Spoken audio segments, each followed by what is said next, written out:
বৈশাখ বিভাগের আমি একটা অত্যন্ত বৈচিত্র্যময় একটা পরিবেশ, সেটা একেবারে ভিন্ন। এবং এখানে গরু, ছাগল, হাঁস, মুরগি পালন হচ্ছে, বিশেষ করে মহিষ পালনটা এখানে খুবই গুরুত্বপূর্ণ এবং এটা এটার সম্ভাবনা অনেক বেশি। আমি একটু ওইটাতে একটু জোর দিতে চাই। নিশ্চয়ই সারাদিন আলোচনায় আধানগুলোতে সহায়তা দিতে পারি, তাহলে আমাদের মহিষের যে উৎপাদন বা মহিষ পালনটা আরো বাড়ানো সম্ভব।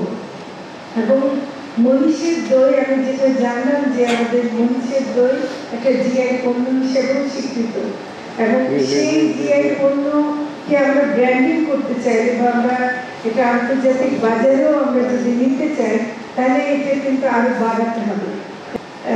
মহিষের দুধকে আমরা সেভাবে গণ্য করি না, মহিষের দইটা আমাদের কাছে অনেক প্রিয়, অনেক বাজার আছে, কিন্তু এটা আন্তর্জাতিকভাবেও আমরা কিন্তু এগুলোকে চিন্তা করতে পারি। কর্মকর্তা ডক্টর দীনেশ, মঠবাড়িয়ার ভেটেরিনারি সার্জন ডক্টর জুনে, সম্প্রসারণ কর্মকর্তা তৌহিদ, আমাদের মঠবাড়িয়ার লাইফস্টাইল সম্প্রসারণ কর্মকর্তা নাই ডক্টর সুদেব সরকার, এবং ভান্ডারিয়ার উপজেলা সম্প্রসারণ কর্মকর্তা, আমাদের উপজেলা প্রাণী সম্পদ উপজেলা প্রাণী সম্পদ দপ্তর সদরের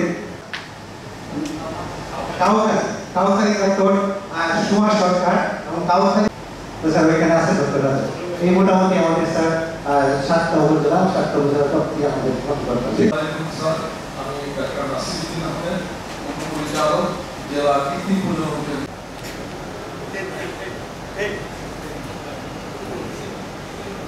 আমি ডাক্তার ফরিদ উপজেলা লাইফস্টাইল অফিসার গৌরবী বলেছি। ডাক্তার অরবিন্দ দাস, উপজেলা প্রাণী সম্পদ কর্মকর্তা, পাথরঘাটা, বর্ধমান। ধন্যবাদ। আমি ডাক্তার মোহাম্মদ মোস্তাফিজুর রহমান, জেলা প্রাণী সম্পদ কর্মকর্তা, বরিশাল। শুভ সকাল স্যার, আমি ডাক্তার বাদলচন্দ্র বর্মন, ধন্যবাদ। আসসালামু আলাইকুম স্যার, ডাক্তার অনসিং রাকেশ, প্রাণী সম্পদ সদর উপজেলায়